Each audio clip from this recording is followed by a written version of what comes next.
ಅಮಿತ್ ಶಾ ಅರ್ಧಂಬರ್ಧ ಕೆಲಸವನ್ನು ಯಾವತ್ತೂ ಮಾಡಲ್ಲ.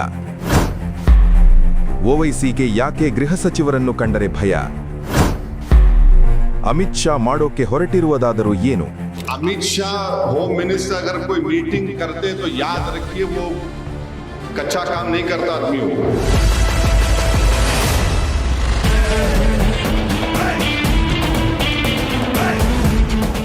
ಎಐಎಂಐಎಂ ನಾಯಕ ಓವೈಸಿ ಕೇಂದ್ರ ಗೃಹ ಸಚಿವ ಅಮಿತ್ ಶಾ ಬಗ್ಗೆ ಆಡಿರುವ ಮಾತಿನ ಹೈಲೈಟ್ ಇದು. ಅಮಿತ್ ಶಾ ಅಂತಿಂಥ ಆಸಾಮಿಯಲ್ಲ, ನಾವು ಹುಷಾರಾಗಿರಬೇಕು ಅಂತಿದ್ದಾರೆ ಅಸಾದುದ್ದೀನ್ ಓವೈಸಿ. 6 ವರ್ಷಗಳ ಹಿಂದೆ ಅಮಿತ್ ಶಾ ಸಂಸತ್ತಲ್ಲಿ ಮಾಡಿದ ಭಾಷಣವನ್ನು ಓವೈಸಿ ಇನ್ನೂ ಮರೆತ ಹಾಗಿಲ್ಲ. ಹಾಗಾದ್ರೆ ಅಮಿತ್ ಶಾ ಅಂದು ಮಾತಾಡಿದ್ದೇನು? In 1985 14 अगस्त 1985 को श्री राजीव गांधी ने एक आसाम एकॉर्ड साइन किया और 15 अगस्त के लाल किले पर से भाषण में उन्होंने इसको डिक्लेयर किया. क्या था आसाम एकॉर्ड का आत्मा? आसाम एकॉर्ड का आत्मा ही एनआरसी था. एनआरसी का मतलब क्या है? एकॉर्ड में क्या कहा गया?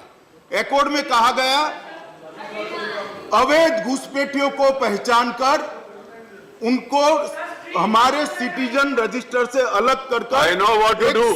अब अपना काम करिए. सिटीजन रजिस्टर बनाया जाएगा. वॉच एंड वार्ड का काम तो ये करने की जरूरत है इनिशिएटिव किसी जो को. ले रहे हैं, ये इनिशिएटिव ले रहे हैं, आपके ही प्रधानमंत्री ने, कांग्रेस पार्टी के प्रधानमंत्री ने लिया हुआ इनिशिएटिव, इसको अमल करने की हिम्मत नहीं थी. हम में हिम्मत है, इसलिए हमें करने के लिए निकले. ಅಸ್ಸಾಂನಲ್ಲಿ ಎನ್ಆರ್ಸಿ ಯಾಕೆ ತರಬೇಕು ಅಂತ ಗೃಹ ಸಚಿವರು ಮಾತಾಡಿದ್ರು. ಈ ಎನ್ಆರ್ಸಿ ಕಾಯ್ದೆಗೆ ಮೂಲವೇ ರಾಜೀವ್ ಗಾಂಧಿ ಮಾಡಿಕೊಂಡ ಅಸ್ಸಾಂ ಒಪ್ಪಂದ ಮಾಡಿಕೊಂಡ್ಬಿಟ್ರು. ಆದರೆ ಅದನ್ನು ಇಂಪ್ಲಿಮೆಂಟ್ ಮಾಡಲು ಆಗ ಕಾಂಗ್ರೆಸ್ಸಿಗೆ ದಮ್ಮಿರಲಿಲ್ಲ. ಆದರೆ ನಮಗೆ ಆ ತಾಕತ್ತಿದೆ, ಎನ್ಆರ್ಸಿ ತಂದೆ ತರ್ತೇವೆ, ಹೀಗೆ ಗುಡುಗಿದ್ರು ಅಮಿತ್ ಶಾ. ಬೆಂಕಿಯುಂಡೆಯಂಥ ಆ ಮಾತುಗಳನ್ನು ಓವೈಸಿ ಹೇಗೆ ಮರೆಯೋದಕ್ಕೆ ಸಾಧ್ಯ? ಹಾಗಾಗಿಯೇ ಈ ರೀತಿ ಪದೇ ಪದೇ ಆತಂಕವನ್ನು ಹೊರಹಾಕ್ತಾನೇ ಇರ್ತಾರೆ. तीसरी बात जो अमित शाह ने वो मीटिंग ली, उसमें कहा कि जो नाम एसआईआर में जो 6 करोड़ नाम एक्सक्लूड हो गए वो उसको भी चेक करेंगे. अमित शाह होम मिनिस्टर अगर कोई मीटिंग करते तो याद रखिए वो कच्चा काम नहीं करता आदमी हो, खाली हवाई फायरिंग नहीं करता, कुछ ना कुछ बराबर वो एक प्रोग्राम बना के काम कर रहे हैं. और मेरे को ये सस्पिशन है, I might be proven wrong, कि वो फाइनली एनआरसी करना चाहते हैं. ಎನ್ಆರ್ಸಿ ಬಗ್ಗೆ ಅದೆಷ್ಟು ಆತಂಕ ಇದೆ ನೋಡಿ ಓವೈಸಿಗೆ. ಅಮಿತ್ ಶಾ ರಚಿಸಿರುವ ಉನ್ನತ ಮಟ್ಟದ ಆಯೋಗದ ಬಗ್ಗೆಯೂ ಓವೈಸಿಗೆ ಭಯ ಇರೋದು ಅವರ ಮಾತಿನಿಂದಲೇ ಗೊತ್ತಾಗುತ್ತೆ. ಅಂದಹಾಗೆ ಆ ಆಯೋಗದ ಕೆಲಸ ಏನು? ಅಕ್ರಮ ವಲಸೆಯ ಪರಿಣಾಮಗಳು ಮತ್ತು ಡೆಮೋಗ್ರಫಿ ಬದಲಾವಣೆಗೆ ಮೂಲ ಕಾರಣಗಳು, ಇವುಗಳನ್ನು ಹುಡುಕುವುದೇ ಈ ಆಯೋಗದ ಕೆಲಸ.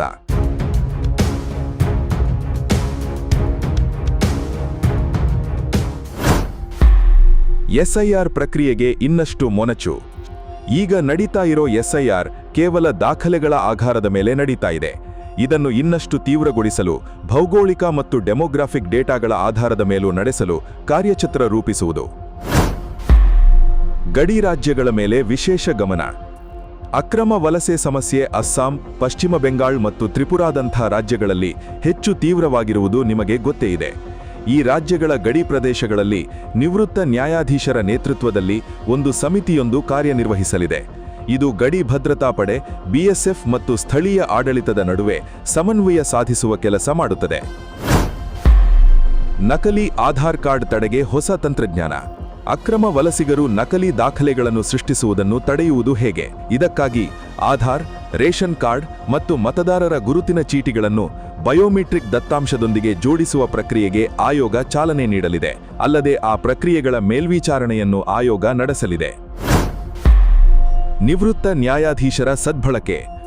ಕೇವಲ ಸರ್ಕಾರಿ ಅಧಿಕಾರಿಗಳ ಮೇಲೆ ಅವಲಂಬಿತವಾಗದೆ ನಿವೃತ್ತ ನ್ಯಾಯಾಧೀಶರನ್ನು ಆಯೋಗದಲ್ಲಿ ಸೇರ್ಪಡೆಗೊಳಿಸಲಾಗಿದೆ. ಇದರಿಂದ ಈ ಪ್ರಕ್ರಿಯೆ ಕಾನೂನುಬದ್ಧವಾಗಿ ಮತ್ತು ಪಾರದರ್ಶಕವಾಗಿ ನಡೆಯುವುದನ್ನು ಖಚಿತಪಡಿಸಿಕೊಳ್ಳಬಹುದಾಗಿದೆ. ಅಲ್ಲದೆ ಮುಂಬರುವ ಕಾನೂನು ಸವಾಲುಗಳನ್ನು ಎದುರಿಸಲು ಇದು ಸಹಾಯ ಮಾಡುತ್ತದೆ. ಎನ್ಆರ್ಸಿ ತಯಾರಿಸಲು ಭದ್ರ ಬುನಾದಿ. ಈ ಆಯೋಗ ಸಂಗ್ರಹಿಸುವ ಮಾಹಿತಿ ದೇಶದ ಆಂತರಿಕ ಭದ್ರತೆಗೆ ಅತ್ಯಗತ್ಯವಾಗಿದೆ. ಇದು ಕೇವಲ ಮತದಾರರ ಪಟ್ಟಿಯ ತಿದ್ದುಪಡಿಯಲ್ಲ, ಬದಲಾಗಿ ರಾಷ್ಟ್ರೀಯ ನಾಗರಿಕರ ನೋಂದಣಿ ಅಂದರೆ ಎನ್ಆರ್ಸಿ ಪ್ರಕ್ರಿಯೆಗೆ ಪೂರಕವಾಗಿ ಕಾರ್ಯನಿರ್ವಹಿಸುವ ಒಂದು ಬ್ಲೂಪ್ರಿಂಟ್. ಈ ಬ್ಲೂಪ್ರಿಂಟ್ ತಯಾರಿಸುವ ಜವಾಬ್ದಾರಿಯನ್ನು ಆಯೋಗ ಹೊಂದಿದೆ. ಅಕ್ರಮ ವಲಸಿಗರಿಗೆ ಸೌಲಭ್ಯ ಕಟ್. ಅಕ್ರಮ ವಲಸಿಗರು ದೇಶದ ಬಡ ಜನರಿಗೆ ಸಿಗಬೇಕಾದ ಸಬ್ಸಿಡಿ, ರೇಷನ್, ವಿದ್ಯುತ್ ಮತ್ತು ನೀರಿನಂಥ ಸೌಲಭ್ಯಗಳನ್ನು ಪಡೆಯುವುದನ್ನು ತಡೆಯುವುದು.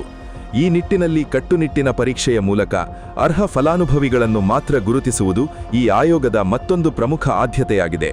ಇಷ್ಟೆಲ್ಲ ಸ್ಪಷ್ಟ ಉದ್ದೇಶ ಹೊಂದಿರುವ ಅಮಿತ್ ಶಾ ಅವರನ್ನು ಹಗುರವಾಗಿ ಕಾಣಲು ಸಾಧ್ಯವೇ? ಖಂಡಿತ ಇಲ್ಲ. ಅದಕ್ಕಾಗಿಯೇ ಅಸಾದುದ್ದೀನ್ ಓವೈಸಿ ಮೇಲಿನ ಮಾತುಗಳನ್ನು ಆಡಿದ್ದಾರೆ. ತಮ್ಮ ಪ್ರಮುಖ ವೋಟ್ ಬ್ಯಾಂಕ್ ಕರಗಿ ಹೋಗುವ ಭಯ ಅವರನ್ನು ಕಾಡ್ತಾ ಇದೆ. ಇದು ಕೇವಲ ಓವೈಸಿ ಒಬ್ಬರ ಮಾತಲ್ಲ, ಅಕ್ರಮ ವೋಟುಗಳ ಮೇಲೆಯೇ ನಂಬಿರುವ ಎಲ್ಲ ರಾಜಕೀಯ ಪಕ್ಷಗಳ ಆತಂಕವೂ ಇದೇ ಆಗಿದೆ. ಅದಕ್ಕೆ ಓವೈಸಿ ಹೇಳಿದ್ದು ಅಮಿತ್ ಶಾ ಅಂತಿಂಥ ಆಸಾಮಿಯಲ್ಲ ಅಂತ. ನೀವೇನಂತೀರಿ?